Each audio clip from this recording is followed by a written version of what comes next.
आता येतं ऐकू ताई. आता येत आहे. येस ताई. Good evening. Good evening. तुम्हाला आश्चर्य वाटेल, योगा योग बघा. आज 20 तारीख आहे, 20 मे आहे. बरोबर 20 मार्चला तुम्ही आणि मी दिल्लीवरनं पार्लमेंट संपवून मुंबईला आलो होतो येस ताई. आणि रविवारी रात्री परत जाणार होतो. त्या गोष्टीला तू म्हणजे 60 दिवस झाले. येस 60 दिवस आपल्याला दिल्लीवरून येऊन झालेत.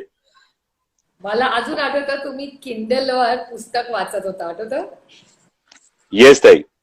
आणि मधून गप्पा टप्पा, मधून किंडल, मधून माझी सिरियल, असं धमाल करत आपण मुंबईला आलो. एक मिनिट, एक क्षण तरी तुम्हाला वाटलं होतं की आपण आता जाणार नाही, पुढचे 60 दिवस भेटणार नाही आणि काहीच नाही?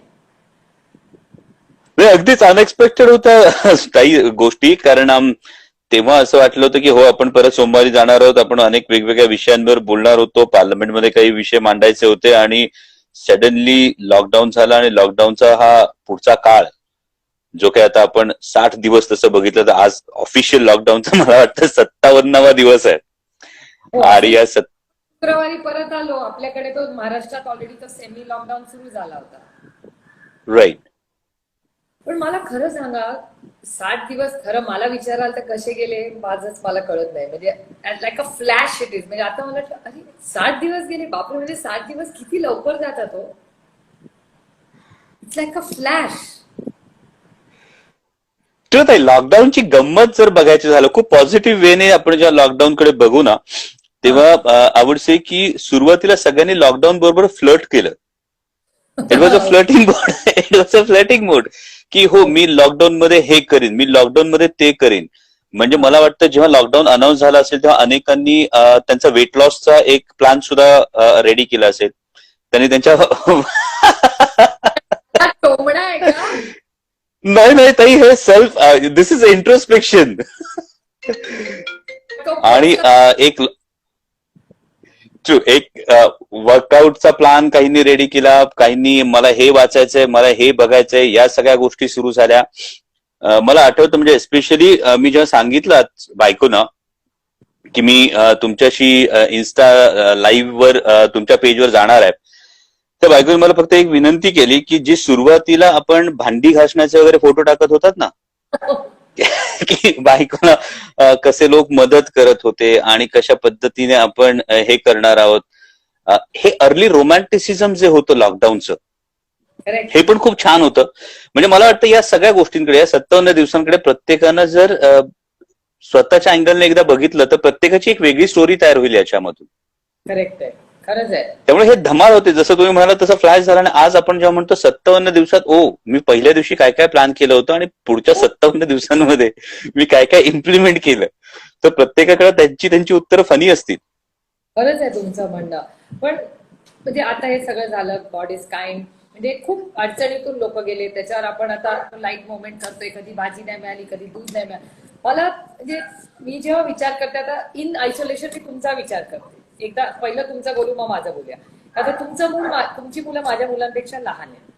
तुमची बायको ऍब्सोल्यूट फ्रंटलाईन वर्कर आहे. कसं तुम्ही डील करता? आणि तुमची मुलं लहान आहेत, माझी तरी 21 आणि 18 आहे, तुमचा मुलगा खूप लहान आहे. मग how do you manage this? Just out of curiosity. तर त्याच्यामध्ये त्या लहान मुलाकडे बघून मला काही गोष्टी खरंच शिकता आल्या या 57 दिवसांमध्ये.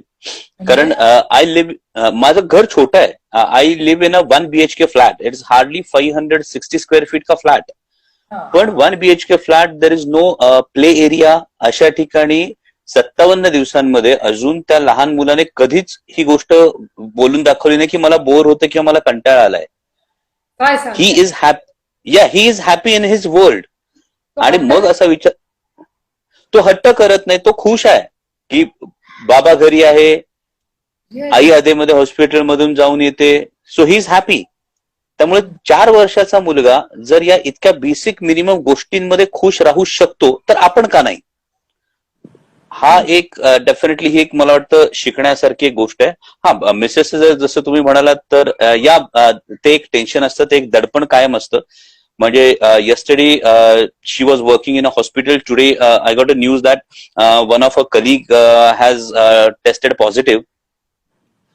सो तो एक कायम गॅसवर असणं हे असतं आणि एस्पेशली त्याच्यामुळे ताई जे दोघेही कोविड वॉरियर आहेत ना, we are into nuclear family, especially nuclear families मधले जेव्हा दोघेही कोविड वॉरियर्स आहेत तेव्हा त्यांच्या बॅक ऑफ द माइंड काय काय गोष्टी चालू असतील, ते कुठल्या कुठल्या टेन्शन मधून जात असतील, त्याची सुद्धा एक खूप जवळून एक अंदाज येतो. म्हणजे 2-3 दिवस हे नक्कीच अगदी खरं सांगायचं म्हणजे गॅसवर असतात. काही लक्षणं दिसत आहेत का, काही प्रॉब्लेम वाटतोय का, आणि त्यात भरीसभर म्हणून the area in which I stay, माझ्या आजूबाजूच्या 4 बिल्डिंग्स हॅव बीन सील्ड. या there are many patients in my society. So ताई भीती वाटण्याचं, मला वाटतं की भीती वाटण्याचे एक पॉइंट आता पलीकडे जाण्याची वेळ आलेली आहे की ही गोष्ट होणार आहे आपल्याला माहिती आहे. म्हणजे केव्हा ना केव्हा कदाचित पुढच्या कदाचित 4-6 महिन्यांमध्ये देशातल्या कदाचित अनेक जणांना कोरोना होऊन गेला असेल. म्हणजे आज जर आपण या इन्फेक्शनकडे बघितलं, we have to look at this infection as an infection first. हा जो एवढा मोठा बागुलबुवा कोविडचा आहे, याच्यामध्ये धोका आहे, याच्यामध्ये डार्कर साईड आहे, ही मान्यच आहे. पण त्याच्या बरोबर ना ताई की हा एक इन्फेक्शन आहे. जसं मला सर्दी होऊ शकते, मला खोकला होऊ शकतो, तो हो मला कोविड होऊ शकतो. या गोष्टी मला एक, सॉरी तुम्हाला मध्ये बोलतेय, पण तुम्ही डॉक्टर म्हणून समजवताय, माझे खासदार म्हणून समजवताय का ऍक्टर म्हणून समजवताय? नाही, नक्की डॉक्टर म्हणून जर याचा विचार केला ताई तर हे इन्फेक्शन आहे, इट्स अ व्हायरल इन्फेक्शन, आणि हे व्हायरल इन्फेक्शन असल्यामुळे याचा धोका कोणालाही होऊ शकतो हे आपल्याला मान्य करून पुढे चालावं लागणार आहे पुढच्या काही काळामध्ये. ते म्हणजे कधी, म्हणजे 1 आठवडा, 10 दिवस, 2 महिने, किती?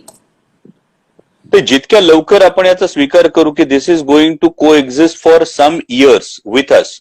म्हणजे जसं अमोल कोल्हे काय बोलताय तुम्ही? हो ताई, ही गोष्ट होणार आहे. परवाच WHO ज्या गोष्टी आल्या, परवा WHO जे एक स्टेटमेंट आलं त्यानुसार covid is going to stay with us for some years. It's a viral infection. ते म्हणतात ना टीव्हीवर, कालच मी पाहिलं, औषध येणार आहे आणि इंजेक्शन येणार आहे आणि वॅक्सिनेशन येईल, मग त्याचं सगळ्याचं काय? डेफिनेटली त्यासाठीचे प्रयत्न ताई चालूच आहेत. फक्त वॅक्सिन यायला मला वाटतं साधारणतः किमान नोव्हेंबर-डिसेंबर शिवाय वॅक्सिन येणार नाही. आणि वॅक्सिन आलं, होय, आपण आता मे महिन्यामध्ये आहोत, 5 ते 6 महिने वॅक्सिन येण्यासाठी लागतील. आणि त्याच्या पुढचा जो टप्पा आहे, सगळ्यांचं वॅक्सिनेशन होण्यासाठी आणखी 1-1.5 वर्ष लागू शकतो.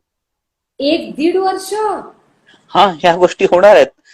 त्यामुळे ही मी जितक्या शांतपणे म्हणतो की हो, मी ही मानसिक तयारी केलेली आहे की okay, I might get an infection, याची मी स्वतः तयारी करणं. आणि त्याच्यामध्ये 2 गोष्टी करता आल्या तर फार महत्वाच्या आहेत. एक इंडिव्हिज्युअल रिस्पॉन्सिबिलिटी आणि एक government responsibility. So I feel individual responsibility ही अशी असेल की जे आपल्या लाईफस्टाईल चेंजेस इथून पुढे करायचे आहेत.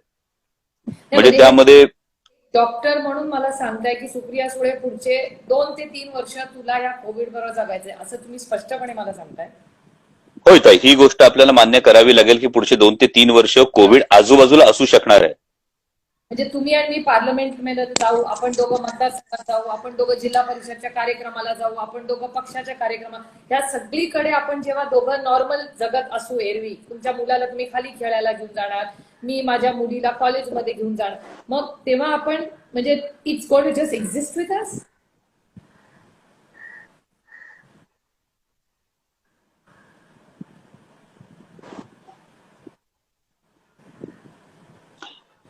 तर या गोष्टी सातत्याने राहणार आहेत. जसं आता आपण एक एक्झाम्पल जर बघितलं तर ट्युबरक्युलोसिस आपल्या देशात अनेक वर्ष आहे. आजूबाजूला ट्युबरक्युलोसिसचं इन्फेक्शन होण्याच्या जे धोके आहेत हे आपल्याला दिसत आहेत.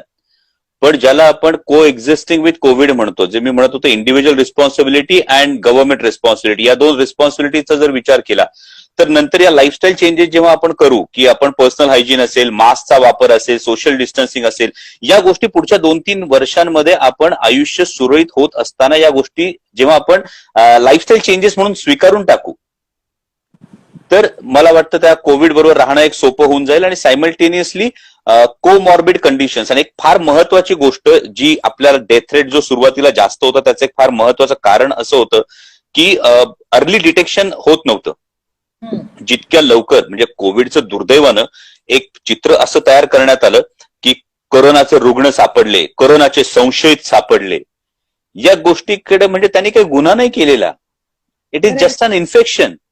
त्यामुळे याच्याविषयीचा सोशल स्टिग्मा आधी काढून टाकला पाहिजे. आणि मी जेव्हा स्वतः ओपनली आज तुमच्याबरोबर बोलताना जेव्हा मी स्वतः ओपनली म्हणतो आहे की हो मला हे इन्फेक्शन होऊ शकतं, तर ही माझी त्याचबरोबर जबाबदारी की मला हे इन्फेक्शन झाल्याबरोबर मी तातडीनं मला ती जर लक्षणं दिसली, तर ज्या पद्धतीने तुम्ही तुमच्या सोशल मीडियातून सातत्यानं हा अवेअरनेस क्रिएट करतात, तर ती लक्षणं दिसली तर तितक्या तत्परतेने आपण लोकांपर्यंत गेलं पाहिजे. Again this is a lifestyle change. आणि टीबीचं मला टीबीची नाही भीती वाटत, पण मला करोनाची वाटते. तर आता ह्याच्यातली गंमत बघा, कोरोनामुळे आतापर्यंत मला वाटतं आय गेस 30 जानेवारीला आपल्याकडे पहिली केस सापडली आहे कोरोनाची. 30 जानेवारीला 30 जानेवारीला पहिली केस सापडली. 30 जानेवारीला पहिली केस सापडल्यानंतर आतापर्यंत आता 24 मार्चला लॉकडाऊन सुरू झाला. आज आपण आकडेवारी बघितली तर कोरोनाचा संसर्ग झालेल्या लोकांची संख्या आपल्या देशामध्ये 1,07,000 क्रॉस झालेली आहे. ओके. त्यानंतर जर आपण एकूण डेथ बघितला, जस्ट व्हेरीफाईड डेथ जर बघितल्या आपण तर साधारणतः 3,300च्या आसपास डेथ आहेत. म्हणजे 30 जानेवारीला सुरू झालेली ही गोष्ट आज मे महिन्यामध्ये 3,300 डेथ आहेत. आणि आपण ट्युबरक्युलोसिसचं जर आपण एक बघितलं तर ट्युबरक्युलोसिसने वर्षाला आपल्या देशामध्ये जवळपास 4.5 lakh, to be very precise 4,70,000 माणसं मरतात. म्हणजे महिन्याला 25 ते 30,000. हो, ही मरतात माणसं. हे एका महिन्याला आपल्याकडे हा डेथ रेट आहे. आपल्याकडे ऍक्सिडेंटल केसेस जर बघितल्या तर 1,51,000 माणसं ही दरवर्षी ही ऍक्सिडेंट रोड ऍक्सिडेंट्स मध्ये मरतात. करेक्ट, बरोबर आहे. करेक्ट. हा डेटा मी सो मग रोड ऍक्सिडेंट मध्ये माणसं मरतात म्हणून इथून पुढे रोडने ट्रॅव्हल करणंच बंद करायचं नाही, हे आपण नाही करू शकत. एक्झॅक्टली त्याच पद्धतीनं आपण कोविडकडे थोडा पॉझिटिव्ह वेने सुद्धा पाहिलं पाहिजे. कारण डेथ रेट जर बघितला तर तो हार्डली 3-3.5% आसपास आहे. पण मला एक सांगा, म्हणजे मी माझी ह्युमन सायकी सांगते. मला गाडीत जायची भीती वाटत नाही, मला ट्युबरक्युलोसिसची भीती वाटत नाही. जरी तुम्ही मला आता हा नंबर सांगितलाय 4.5 लाख, म्हणजे महिन्याला इथे 4 महिन्यात 3,000 लोक गेलेत, इथे तर महिन्याला 25-30,000 लोक मरतात. पण मला तुम्ही एवढं सांगितलं तरी मला टीबीची भीती नाही वाटत. त्याचं कारण काय मग? इज इट माय सायकॉलॉजी, का मला ते टीव्ही बघून वाचन करून काहीतरी अर्धवट मी वाचते म्हणून am I ill informed? What is it? म्हणजे काहीतरी माझं चुकतंय का मग, की मला किती वाटते कोविडची आणि टीबीची? आता तुम्ही मला एवढा गाडीचा डेटा, मला पण माहितीये मुंबईमध्ये रोज 7 ते 10 लोक आपल्या मुंबईतच रोज ऍक्सिडेंट किंवा रेल्वेज मध्ये जातात. मग त्याची का मला नाही ट्रेनमध्ये चढायची भीती वाटत, गाडीत चढायची. टीबीची पण बिलकुल वाटत नाही, पण करोनाची वाटते. आय बी ऑनेस्ट, मी खोटं नाही बोलणार तुमच्याशी. तरी जर 50-55 दिवस एकच गोष्ट आपल्या अवतीभोवती फिरायला लागली आणि त्यात गंमत कशी झाली आहे की आपल्याकडे एक नवीन युनिव्हर्सिटी आली आहे, that is called WhatsApp university. That's a good one. आणि या व्हॉट्सअप युनिव्हर्सिटीवर एक फार मोठं नॉलेज असतं आणि त्याच्यामध्ये त्याचं व्हेरिफिकेशन हे कधीच केलं जात नाही. त्या पद्धतीने होतं. आता परवाची गोष्ट, दुर्दैवी इन्सिडेन्सेस माझ्या मतदारसंघातले आहेत. मुंबईतून पोलिसांचा पास न घेता जाणाऱ्या 2 कार्सला ऍक्सिडेंट झाला आणि त्याच्यामध्ये काही जणांचा ऍक्सिडेंटल डेथ झाली आहे. पुन्हा पोलिसांना चुकवण्याच्या प्रयत्नात, नाकाबंदीवर असणाऱ्या पोलिसांना चुकवण्याच्या प्रयत्नात. ही सगळी भीती कुठली आहे? सातत्याने मीडियामधून जे मला आढळतंय, माझ्या कानावर आढळतंय, माझ्या समोर आढळतंय. आणि कोरोना हे फार मोठं संकट आहे. यापेक्षा जर हो हा एक आजार आहे, हा तुम्हाला होऊ शकतो, हा मला होऊ शकतो, तुम्हाला होऊ शकतो, हा कोणालाही होऊ शकतो. त्याचं जर वेळेवर निदान झालं तर त्यातून बरं होता येतं. म्हणजे मोर दॅन कोरोनाज डेथ, जर मला असं वाटतं की मीडियानी ही गोष्ट कोरोनातून बऱ्या होणाऱ्या पेशंट्सची जर संख्या हायलाइट करायला सुरुवात केली तर how are health care workers are trying their level best आणि हा आजार बरा होऊ शकतो, हे आणखी पॉझिटिव्हली जर समोर आलं तर ती वाटणारी भीती कमी होईल. आणि त्याचबरोबर तुम्ही खूप महत्वाचा मुद्दा मांडलाय ना की ही जी भीती वाटायला लागली ना, या भीतीमुळे त्या भीतीचा एक दुसरा पदर आहे, तो म्हणजे सोशल स्टिग्मा आहे. मग अरे माझ्या आजूबाजूला जर कुणाला झाला तर ती सांगायचं नाही, ती लक्षणं लपवायची आणि अकारण तो आजार आणखी प्रोग्रेस होत जातो. हा करेक्ट. त्या भीतीने लोक सांगत नाहीत. ट्रू. पण मला एक सांग, आता मी पण अर्धवट वाचत राहते. मी गमतीची स्टोरी तुम्हाला सांगते. आता तुम्ही डॉक्टर आहात म्हणून तुम्हाला हे आणखी फनी वाटेल. मला आठवतं जेव्हा मी प्रेग्नंट होते पहिल्यांदा, तेव्हा माझ्या गायनेकोलॉजिस्टला मी विचारलं माझी प्रेग्नन्सी कन्फर्म झाल्यावर की मी आता काय वाचू, काय करू, काय नाही करू. ते पहिल्या मुलाची उत्सुकता वेगळीच असते. आणि त्यांनी मला सांगितलं, हे बघ मी MD आहे, त्याच्यामुळे मी 8 वर्ष शिकलोय 12वी नंतर. ते शिकायला तू 8 महिन्यात 9 महिन्यात शिकू शकणार नाहीस. त्या भानगडीत पडू नकोस, काही वाचू नकोस. माझ्यावर विश्वास आहे ना, गप बस, मी सांगतो ते कर, आई आजी सांगतात ते कर आणि गप बस आणि मजेत राहा. इतक्या लाखो लोकांना मुलं होतात, तुलाच काय वेगळी धाड बनली आहे. ओके, खरं आहे. आणि मी तोच विचार करत होते की मी पण तो अर्धवटपणा करते का, की थोडी इथली माहिती, मग ही वेबसाईट, मग हे इंस्टाग्रामवर फॉलो करा, ते फॉलो करा, मीडियात येतं ते म्हणजे न्यूज प्रिंट असेल, व्हॉट्सअप असेल, टेलिव्हिजन असेल, हे सगळं काहीतरी माझं अर्धवट नॉलेज होतंय का असं माझंच वाटतंय. So is ignorance bliss. की मी, मग तुम्ही म्हणताय ना की हात धुवा, सोशल डिस्टन्स 3 करा आणि सुप्रिया सुळे जगायला लागा. पण am I being over confident? मग मी कदाचित केअरलेस असू शकेन आणि माझ्यामुळे बाकीच्यांना हानी होईल. ते हे दोन्ही मुद्दे फार महत्वाचे मला वाटले. एक पहिला म्हणजे की केअरलेस म्हणण्यापेक्षा विथ कॉशन आपण जगायला शिकायला पाहिजे. म्हणजे ही जी इंडिव्हिज्युअल रिस्पॉन्सिबिलिटी आहे ती म्हणजे पर्सनल हायजीन, सोशल डिस्टन्सिंग, मास्कचा वापर, अर्ली डिटेक्शन ऑफ सिम्पटम्स, ही गोष्ट जर आपण एक लक्षात घेतली तरी सुरू करता येऊ शकते विथ कॉशन. आणि ही जर काळजी प्रत्येकानं घ्यायला सुरुवात केली, म्हणजे एक फार महत्वाची गोष्ट ना, हा असाही एक हे बाब येते की माझ्या आयुष्याची माझी जबाबदारी नाही का. म्हणजे मी चालू मिक्सरमध्ये हात नाही घालत ना. जर मी चालू मिक्सरमध्ये हात न घालण्या इतकी बुद्धिमत्ता माझ्याकडे आहे, तर मी बाहेर फिरल्याने किंवा कशा प्रकारच्या वागण्याने माझ्या आयुष्याला धोका निर्माण होऊ शकतो हे सुद्धा मला समजलं पाहिजे. So let's get mature as citizens. कारण आपण उगाच आता 75 वर्ष स्वातंत्र्याची म्हणणार आहोत, आपल्या लोकशाहीची म्हणणार आहोत, हे होत असताना let's be mature citizens also. आपण त्याचा सुद्धा एक विचार करून एक पुढे जाणं. आणि दुसरी फार महत्वाची गोष्ट तुम्ही नमूद केली ती म्हणजे की मग मी केअरलेस होईन का. कारण हे दोन्ही ट्रेंड खूप दिसत आहेत, हे खूप मोठे ट्रेंड दिसत आहेत. असं वाटतं की मी खूप ओव्हर कॉन्फिडंट आहे का, खूप कॅज्युअल आहे का. मग असं वाटतं, मी तुम्हाला स्पष्टपणे सांगते and I am really having a conversation. कारण खरंच मी तुम्हाला अमोल खरं सांगू, मी थकले नाही, त्रासले नाही. I cannot tell you honestly what I am feeling. पण कदाचित I am frustrated maybe, की मला असं वाटतंय की आपण करत नाहीये का ठीक, किंवा आपण शिकलेले आहोत, आपण जर लोकप्रतिनिधी आहोत तर आपण we have to stand by and lead by example. तर आपण कुठेतरी, आपण म्हणजे मी कुठे कमी पडते का ह्याच्यात, किंवा माझा अभ्यास कमी पडते, माझी वागणूक कमी पडते, सरकार जे सांगतंय ते मी ऍब्सोल्यूट 100% फॉलो करते. पण माझं कॉन्ट्रीब्युशन काय. आता मी बघते पोलीस एवढे कष्ट करतायत, सगळे हेल्थ वर्कर, म्हणजे तुमची बायको, मी hats off to her, she is absolutely leading from the front. तर ह्यांना आपण असिस्ट किंवा आपण लोकप्रतिनिधी म्हणून काहीतरी केलं पाहिजे ना. तर what will be the right thing. आपण दौरे सुरू केले तर आपल्यामुळे पसरेल, which is the wrong thing. मग आपण असं काय करू शकतो. लेट्स डू समथिंग यार. तर मी आत्ताच्या काळात म्हणतो की ज्या पद्धतीनं the way you have showed a model की आयडियली लोकप्रतिनिधींनी या सगळ्या गोष्टी सांभाळून काय केलं पाहिजे. I should comment not because I am live with you, पण ही गोष्ट नक्कीच फॉलो करता येण्यासारखी की ज्या पद्धतीने तुम्ही व्हिडिओ कॉन्फरन्सिंग करताय, सातत्यानं आढावा घेताय, या सगळ्या गोष्टी महत्वाच्या आहेत. मला वाटतं लोकप्रतिनिधींचा रोल हा तिथे जास्त महत्वाचा येईल जिथे policy makers, be it state policy, be it central policy, याच्यामधून एक clear lockdown exit plan work होईल.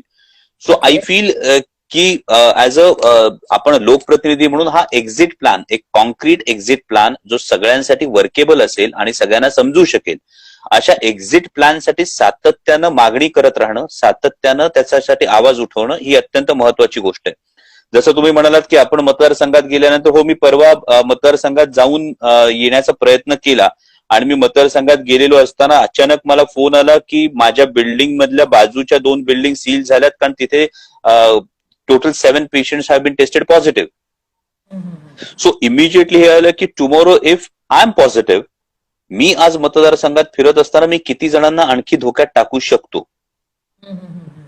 त्यामुळे त्यावेळी मला परत आपण आलं पाहिजे. आणि जर तुम्ही जो एक एक्झाम्पल सेट करता आहात थ्रू व्हिडिओ कॉन्फरन्सिंग, संपूर्ण प्रशासनाशी सातत्यानं संपर्कात राहून, ही एक महत्वाची गोष्ट आहे. आणि आपण lockdown exit plan, a clear lockdown exit plan आत्ताही आपल्याकडे क्लिअर नाहीये. म्हणजे इव्हन आफ्टर 57 डेज आपल्याकडे अजूनही लॉकडाऊन एक्झिट प्लॅन हा क्लिअर नाहीये. कारण लॉकडाऊन हा एक्झिट प्लॅन सायंटिफिक असला पाहिजे, हा डॉक्टर ओरिएंटेड, हेल्थ ओरिएंटेड असला पाहिजे. म्हणजे what is the right direction? कारण का जग याच्यातून चाललंय. म्हणजे न्यूयॉर्क मध्ये तुम्ही बघताय काय झालंय, स्पेन मध्ये काय झालंय, सिंगापूरमध्ये लॉकडाऊन उघडला, स्पाइक झालं. त्यामुळे असे वेगळे वेगळे एक्झाम्पल्स आहेत. आणि तुम्ही बघता वेस्टर्न वर्ल्डमध्ये करोना इज रिॲक्टेड डिफरंटली. आपल्याकडे वेगळी परिस्थिती आहे. त्याच्यामुळे absolutely we're in the dark. आणि मला असं कधीतरी वाटते युद्ध आहे, पण आपण हे अंधारात काहीतरी करत बसतोय. मग where is the light? What is the solution? काय? Every problem has a solution. We have to find it, we have to fight it, we have to find it, we have to survive it. तर what should be? आता तुम्ही म्हटलं मतदारसंघात, तेव्हा तुम्हाला भीती वाटली जेव्हा तुम्हाला वाटलं की ओ बापरे आपण पॉझिटिव्ह असलो तर? डेफिनेटली त्यावेळी तो कन्सर्न हा येतो की आपल्यामुळे इतर जणांना जेव्हा त्रास होईल त्याचं काय, ही एक वेगळा एक रिस्पॉन्स. मला व्यक्तिगत जसं मी सुरुवातीला सांगितलं की I have accepted it. It's a very difficult thing to accept. पण पर्सनली जर मी म्हणेल की हो, I have accepted it. Being a doctor you have to accept it. आज आपण जर ट्रीटिंग सगळे डॉक्टर्स बघितले, पोलीस जर बघितले, तर हे कोणत्या मानसिकतेने समोर आलेले असतील. They are facing it every day. मग ते आपलेच बांधव आहेत, तर मग ती मानसिकता आपली का नाही? मग ते जी काळजी घेतात ती काळजी घेऊन आपण पुढे का जायचं नाही? सो मला वाटतं हे खूप महत्वाचं आहे. म्हणजे मी स्वतःला हे सांगू का की कोविड मला होऊ शकतो आणि इट्स फाईन, झाला तरी इट्स नॉट अ प्रॉब्लेम. आपण स्वतःवर लक्ष ठेवायचं, पुढचे 2-2.5 वर्ष घरातल्यांवर लक्ष ठेवायचं. सिम्पटम झाले की लगेच सांगायचं and it is fine, I don't have to panic. Perfectly ताई, ही गोष्ट महत्वाची आणि ही करावी लागेल. हो, एवढं you need not to be panic. आणि जो तुम्ही लॉकडाऊन एक्झिट प्लॅन जो म्हणत होता, त्यासाठी तो निर्णय घेताना it has to be on medical ground as well as it has to be on economical ground also. पण या दोन्हीचा बॅलन्स एका पॉइंट नंतर आपल्याला स्ट्राईक करावा लागेल. आणि तो बॅलन्स घेऊन समजा कोमॉर्बिड, आता जर एक प्रमाण आपण बघितलं तर जिथे कोमॉर्बिड, एकूण डेथ जर बघितल्या, एक फार सिम्पल गोष्ट आहे. मगाशी तुम्ही बोलताना बोललात की एक it was very valid point की तुम्ही म्हणालात आपल्याकडे corona has behaved in a different way. Correct. असं म्हणजे तो लेट्स करेक्ट आहे. तर ती एक अनालिसिस जर आपण मांडायचा प्रयत्न केला तर आपण बघा, पहिला जेव्हा लॉकडाऊन झाला 24 मार्चला, तेव्हा आपल्या देशामध्ये जवळपास 550 पेशंट्स होते. जेव्हा पहिला लॉकडाऊन संपला तेव्हा the patients number was about 10,000. जेव्हा दुसरा लॉकडाऊन संपला तेव्हा patients number was approximately 30 to 35,000. Okay. आज जेव्हा 17 मेला लॉकडाऊन 4 सुरू झाला तेव्हा वी वेर अराउंड 85 to 90,000. 1 लाखाच्या घरात आलोच ना आपण. Correct. So patients are increasing. याचा अर्थ लॉकडाऊनमुळे खूप कम्युनिटी स्प्रेड कंट्रोल करण्यात आलाय का? तर नाही. पण पॉझिटिव्ह साईड, याची एक मला कायम पॉझिटिव्ह साईड अशी वाटते, जे तुम्ही म्हणालात की याच्यावर एकदा विचार झाला पाहिजे की आपल्याकडे कोरोनाचा एवढा स्प्रेड झालेला आहे, पण होणाऱ्या डेथ ज्या आहेत त्या डेथचं एकूण प्रमाण जरी आपण बघितलं, आता याच्यावर काही जण म्हणतील अंडर रिपोर्टिंग केलं जातं, काही असू द्या, आक्षेप काही असू द्या, ओव्हरऑल डेथचं प्रमाण हे युरोपियन कंट्रीजच्या तुलनेत भारतात कमी आहे. अगदी इन्स्टिट्यूशनल डेथ सुद्धा आपण 3 ते 3.5% आसपास आहोत. मग याच्यामध्ये नेमकी कारण काय? Is it our environment which has played a role, जे आधी एक सिद्धांत मांडण्यात आला होता, किंवा बीसीजीचं इम्युनायझेशन जे संपूर्ण भारतीयांचं झालं होतं? एन्व्हायरमेंट म्हणजे तुम्ही एन्व्हायरमेंटचा अर्थ काय तुम्ही म्हणताय? म्हणजे टेम्परेचर मध्ये फरक का काय? म्हणजे काय एन्व्हायरमेंट म्हणजे? दोन गोष्टी वाटतात ताई. एक म्हणजे टेम्परेचर मधला, युरोपियन कंट्रीज मधला आणि आपला टेम्परेचर मधला फरक, ही एक गोष्ट आहे. दुसरी महत्वाची एक गोष्ट आपल्याला जाणवते ती म्हणजे कोरोनाचा प्रादुर्भाव आपल्या देशामध्ये कंजेस्टेड पॉप्युलेशन डेन्सिटी असलेल्या भागामध्ये खूप जास्त आहे. पण ग्रामीण भागामध्ये जिथे मोकळं वातावरण आहे, जिथे खुली हवा आहे, जिथे पॉप्युलेशन डेन्सिटी कमी आहे, अशा ठिकाणी प्रादुर्भाव नाही. सो आपली जी मूळ इकॉलॉजी आहे, इज इट हेल्पिंग दॅट? म्हणजे ती ही मूळ इकॉलॉजी आपल्याला मदत करते का, आपलं टेम्परेचर आपल्याला मदत करते का. तिसरी महत्वाची गोष्ट आहे की ज्या देशांमध्ये कोरोनाची डेथ रेट खूप मोठा आहे, इथे एजेड पॉप्युलेशन खूप मोठ्या प्रमाणावर आहे. ओके. आज आपल्या देशाचं ऍव्हरेज एज जर बघितलं तर that average age is very less. त्यामुळे ही एक महत्वाचा फॅक्टर आहे.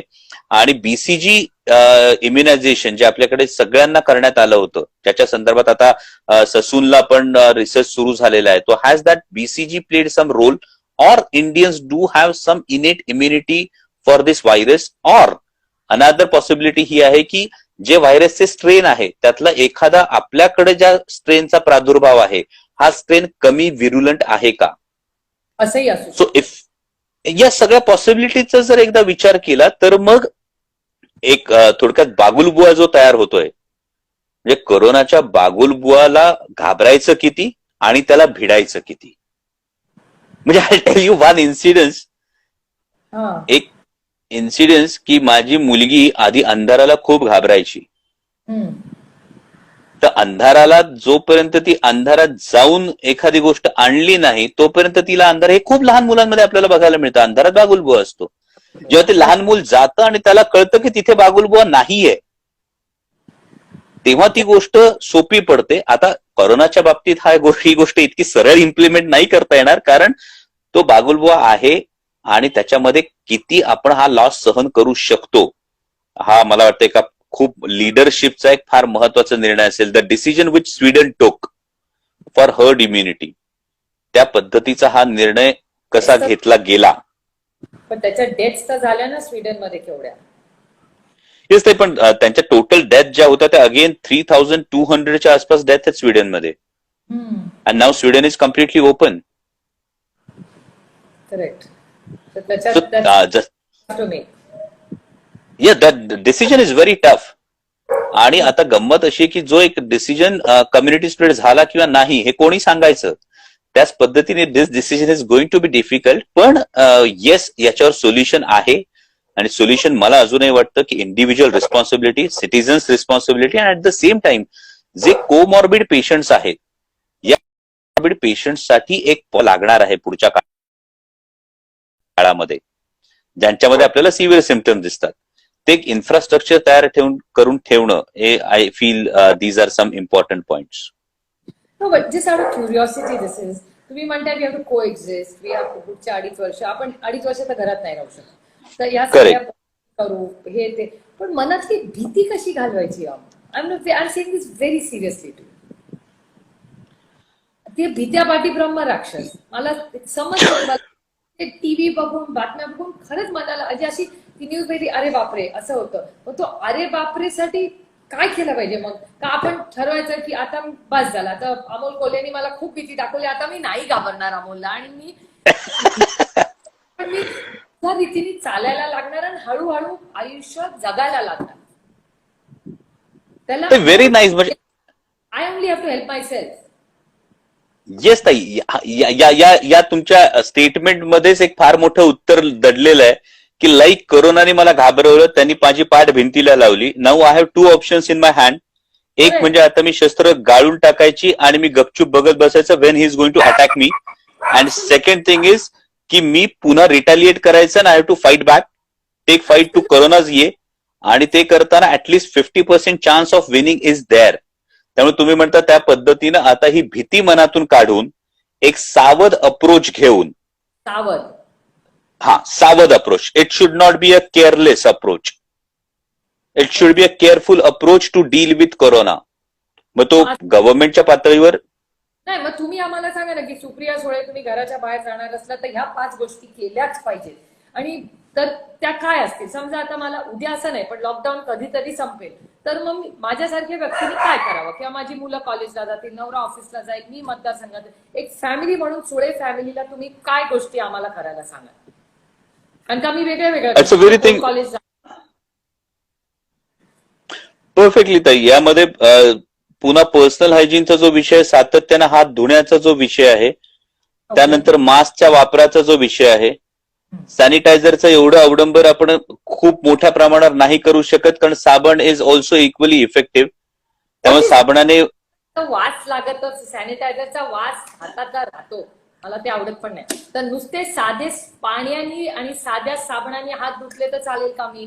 परफेक्टली ताई. फक्त फक्त that should continue for at least 20 seconds. That is important. Sanitizers are not fully required. फक्त साबण आणि पाण्याने हात धुतले तरी चालणार आहेत. फक्त ते 20 येस बास आहेत. कारण फक्त ते जे हात धुणं आहे ते 20 सेकंदाच्या पलीकडे चाललं पाहिजे. That is important. कारण त्याच्या कोरोना व्हायरसचा जो वरचा लेअर, जो फॅटी ऍसिडचा जो लेअर आहे तो डिझॉल्व्ह होण्यासाठी साधारणतः ते 20 ते 25 सेकंद हात धुतले गेले पाहिजे. That is more than sufficient. तिसरी एक फार महत्वाची आणि इंटरेस्टिंग गोष्ट आहे ती म्हणजे मास्कचा यूज. मला वाटतं की झेक रिपब्लिकने याच्या संदर्भातले काही व्हिडिओज मध्यंतरी पब्लिश केले होते. तर कोरोनाचा जो स्प्रेड आहे, कोरोनाचा जो विषाणू आहे तो साईजने थोडा मोठा आहे. सो तो ड्रॉपलेटमध्ये अनेक वेळा हे करतो. तो एरोसोल त्याचा बनत नाहीये. एरोसोल त्याचा जो बनतो तो फक्त कोणी समोरचा शिंकला किंवा खोकला तरच बनतो. त्यामुळे जर आपण मास्कचा वापर प्रॉपरली करायला सुरुवात केली तर मास्कचा वापर करताना आपल्याकडून इन्फेक्शन होणार नाही. म्हणजे ज्याला कुणाला बाधा असेल त्याच्याकडून इन्फेक्शन होणार, ही एक महत्वाची गोष्ट आहे. ऍट द सेम टाइम आपण श्वास घेत असताना ते ड्रॉपलेट्स थेट आपल्याकडे येणार नाहीत. हा एक दुसरा फार महत्वाचा मुद्दा आहे. सो या दोन महत्वाच्या गोष्टी. तिसरी गोष्ट जी आपल्याला पुढच्या काही काळामध्ये सोशल डिस्टन्सिंगची पाळावी लागेल. हो नक्कीच. आपल्याला उद्या लोकल ट्रेन जेव्हा सुरू होतील, जेव्हा आपण मुंबई विषयी बोलतो तर that is a bit difficult thing social distancing पाळणं. पण त्यातही जेवढं शक्य असेल, हा मी खरं तर तुम्हाला प्रश्न विचारणार आहे की what should be the future policies. So I come to that. आणि थोडंसं माझी एअर क्लिअर करायची माझ्याच मनातली. कारण का मी तुम्हाला सांगू, 60 दिवस भीती भीती भीती बास ना. आता भीती किती घाबरून बसणार मी यार, यु नो. आणि with cooperation with the government. आणि मी तुम्हाला खरं सांगू, मला त्या पोलिसांची काळजी वाटते.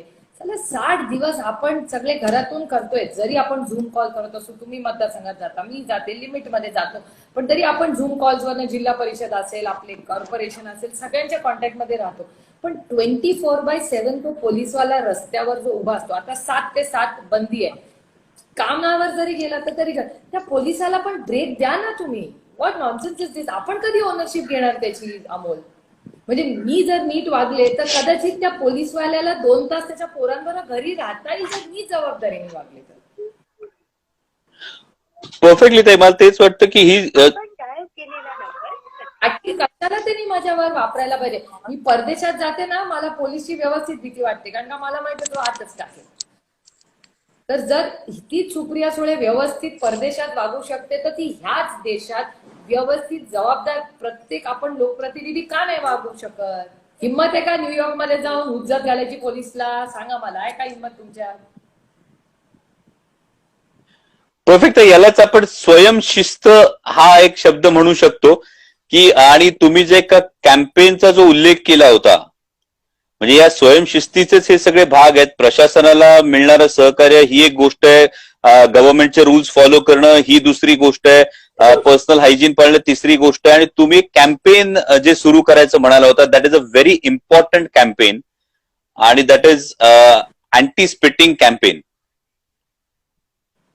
मला सांगा, तुम्ही तुमच्या घरात थुंकता का लिव्हिंग रूम मध्ये? Definitely nobody does that. Nobody does that. So why should you spit on? Why should you spit? Period is my question. माझं म्हणणं आहे की प्रत्येक वेळेस सगळं म्हणजे प्रशासनाने आपल्याला गेलेच पाहिजे, पण आपण सिटीजन म्हणून आपली काय जबाबदारी आहे का नाही, Amol?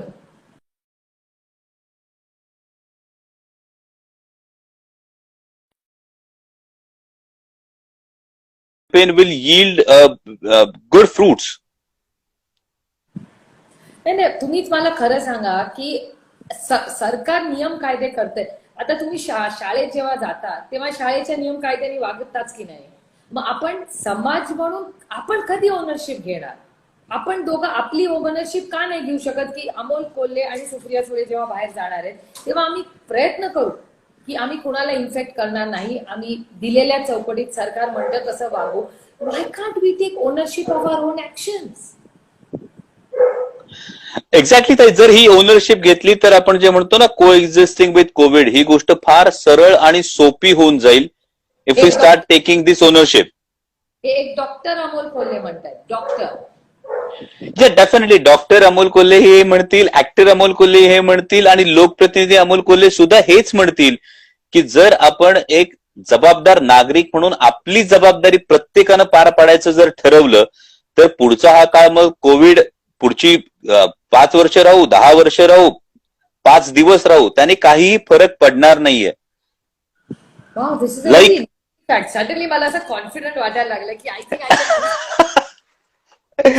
Yes, we can do it and we have to do it. Everybody in our country, if everybody decides कि yes, from tomorrow or from today, I'll make a difference आणि I'll follow all these rules आणि त्या पद्धतीने मी पुढे जाईन तर ही गोष्ट नक्कीच शक्य आहे. कल करे सो आज कल, आज करे सो अब. Amol, Very true. आपण दोघं पूल ना पुलाची बघ, let's stop, every drop counts. तर तुम्ही आणि मी आजपासून हे करायचं की हे आपण दोघं करणार आहोत.